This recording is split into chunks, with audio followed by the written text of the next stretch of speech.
Ayan na may kakalikutin tayo mga kalikot, isang karaoke player. Junior 2 siya, platinum.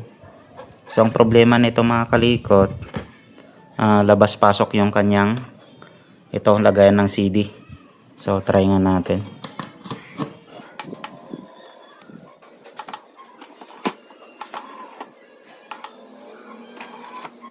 Mukhang hindi kasi sagad yung pagkapasok ng ating lagayan ng CD. Ayan, so ayaw nang lumabas. So mamaya bubuksan natin. Okay, so bago natin kalikutin guys, maraming salamat sa panonood ng mga video natin. Kapag bago lang po kayo sa aking channel, huwag niyo pong kalimutang i-subscribe ang ating YouTube channel. At paklik na rin ang ating notification bell para lagi kayong updated sa mga bagong video natin. At saka huwag niyo rin pong kalimutang i-follow ang ating Facebook page. So tara kalikutin na natin pagtapos ng ating mixing intro.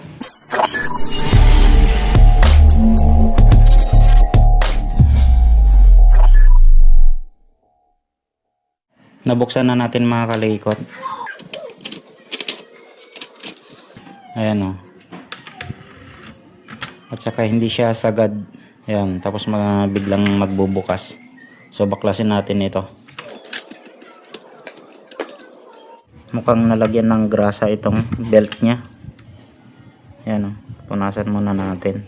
Kaya siya madulas. Tapos dito guys, lagyan natin to ng grasa. Para mas madali siyang umangat.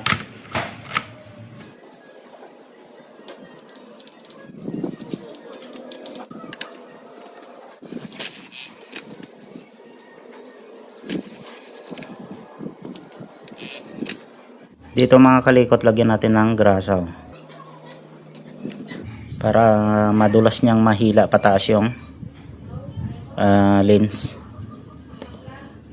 So dito natin nilalagyan.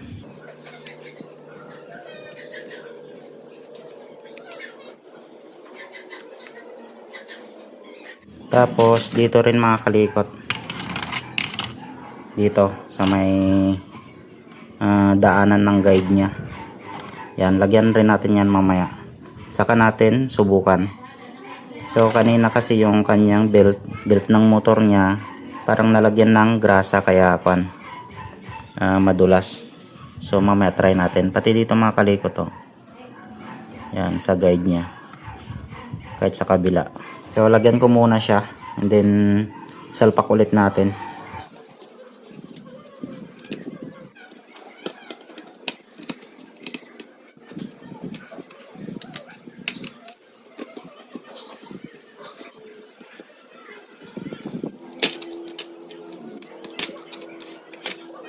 Plug ulit natin mga kalikot. Yan, na-assemble na natin yung lagayan ng CD nya.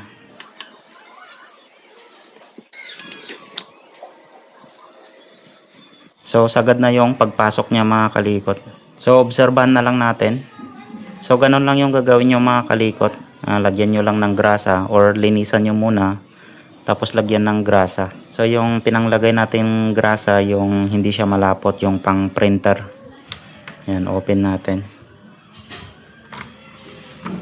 Ayan guys, smooth na yung paglabas niya. Tapos pati yung pagpasok. So parang nag-automatic na siya. So obserbahan muna natin mga kalikot. Baklasin ulit natin yung lagayan ng CD niya mga kalikot. Try natin linisan yung switch sa close at saka open door niya.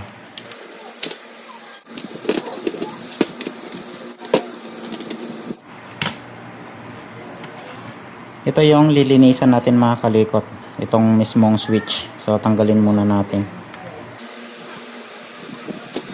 So ito siya. Linisan natin ng lighter fluid mga kalikot. Ayan o, sobrang dumi. Yan, lighter fluid lang yung panglinis natin. Baka kasi hindi niya maabot yung pinaka-contact ng switch. Kaya minsan nag-o-open kusa. Yan. Saka natin patuyuin mga kalikot, tapos balik ulit natin. Yan, ibalik ulit natin yung switch. Tapos testing ulit natin mga kalikot. Yan, plug ulit natin mga kalikot.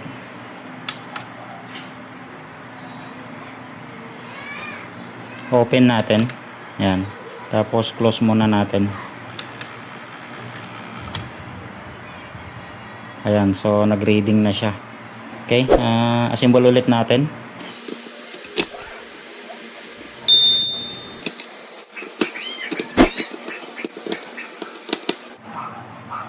Yan, kapag ipasok nyo mga kalikot, itulak nyo muna right side ito. Yung pinaka-guide nya. Bago natin ipasok to. Kapag tanggalin naman, may mga lock siya dito sa side. Bago matanggal yung lagayan ng or yung tray. Lagayan ng CD. Plug ulit natin.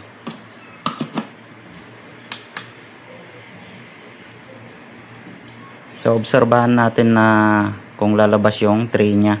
Kasi nung una kasi nito mga kalikot, kagaya nung unang video natin, kapag i-power natin siya, bigla-bigla na lang siyang lalabas yung lagayan ng CD nya, yung pinaka tray. So ngayon hindi na. Off ulit natin. Yan. On natin. Yan. So check natin kung nagsasarili na mag-open or bigla-bigla na lang nag-open. Ayan, naka-on na yan.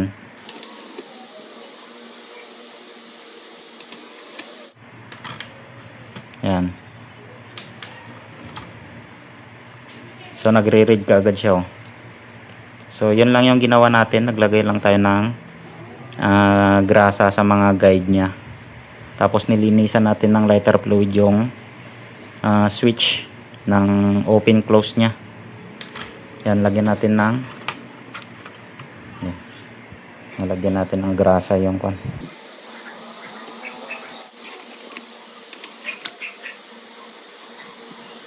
Ayan. So okay na siya mga kalikot. Off natin. So kanina kasi kapag i-off natin tapos i-on natin siya, bigla na lang lalabas yung lagayan ng CD nya. Ayan. So ayan, naka-off siya. On natin. So check natin kung yan. So okay na siya kanina. Kapag i-power on natin, bigla na lang siyang mag-open. Open natin.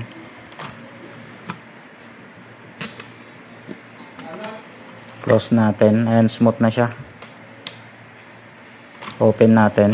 So check rin natin kung bigla siyang magko-close na hindi pa natin siya na pipindot. So hindi naman. Ayan. So okay na siguro ito mga kalikot. Tapos obserban na lang natin. Yan, open ulit natin.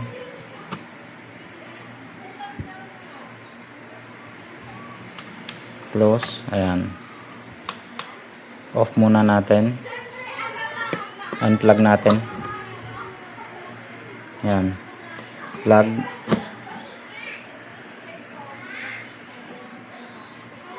Power natin.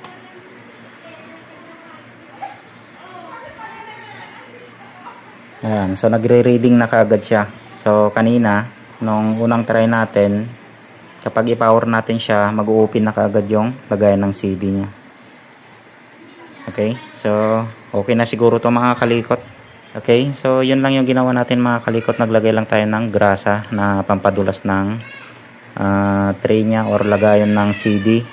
Tapos nagtry tayo kanina, so medyo pag power on natin, same pa rin lumalabas yung tray niya.